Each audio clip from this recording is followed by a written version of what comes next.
One of the things that I was determined to do as I grew up, because in the 60s and 70s I was pretty much in Ottawa, and I think we did little driving trips over into the United States, or east and west in Canada.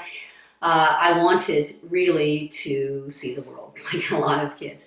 So when I started work, and as well, especially when I went to England, that was my time where I got away.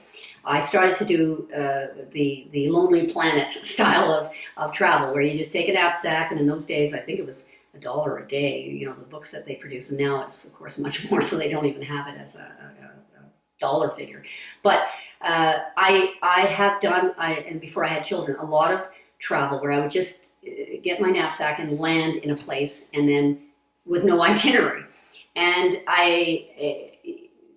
many people thought I was crazy, my parents included at some point, because for example, 1988, I used my Aeroplan points to get a flight to Mumbai, then called Bombay, and just got off, and then worked my way up India, into Pakistan, into Islamabad, and then a bus up the Karakoram Highway over the Himalayas, through the Swat Valley, right into a militarized territory, which of course is you can't even go near it right now, and into China.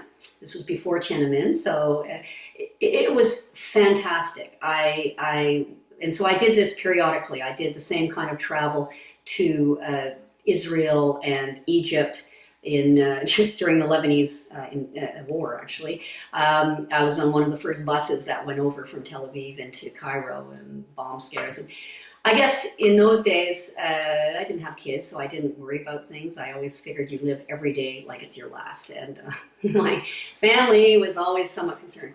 So I went to Russia. I did traveling to Russia. I got into trouble with the KGB. I knew a little Russian from high school and university, because of course I grew up in the Cold War years. And I count these as my, just as much as my education, I guess, as my formal education. And when I ultimately studied at Oxford, was North-South relations, which is what we call nowadays it would be the emerging markets, and I did my thesis on the international monetary and financial structure. This was the way I traveled to get the practical side of things. What was going on with the banking crisis in 1982?